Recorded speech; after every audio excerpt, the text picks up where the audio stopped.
Sistemi që e kthen fuqinë e motorit në lëvizje është si një zinxhir bashkëpunimi. Çdo pjesë bën rolin e vet që makina të ecë butë, sigurt dhe me kontroll. Pa këtë sistem, fuqia do të mbetej thjesht zhurmë dhe dridhje brenda motorit. Në zemër të gjithçkaje është motori, si për shembull ai me djegje të brendshme i shpikur në forma moderne nga figura si Carl Benz. Motori prodhon forcë rrotulluese, por kjo forcë duhet shpërndar dhe rregulluar para se të arrijë rrota. Hapi i parë pas motorit është friksioni. Ajo lejon që makina të niset butë dhe të ndërrojë marsh pa u fikur. Është si një ndërprerës i zgjuar që vendos kur fuqia të kalojë më tej. Pastaj vjen kambioja, kutia e marsheve. Kjo është menaxherja e fuqisë. Ajo zgjedh sa forcë dhe sa shpejtësi do të dërgohet te rrota. Në marsh të parë makina ka më shumë fuqi për t'u nisur. Në marsh të lartë ajo lëviz më shpejt me më pak mundim.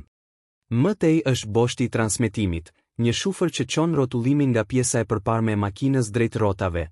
Në disa makina është përpara, në disa prapa. Ai është si një ur që lidh motorin me rrotat.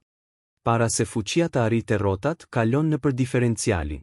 Kjo pjesë është shumë e rëndësishme në kthesa, sepse lejon që rrotat e majta dhe të djathta të rrotullohen me shpejtësi paksa të ndryshme. Pa të, makina do ta kishte të vështirë të kthente butë. Në fund janë boshtet e rrotave dhe vetë rrotat, të cilat prekin asfaltin dhe e kthejnë gjithatë energji në lëvizje përpara ose mbrapa. Në thelb, sistemi funksionon si një orkestër.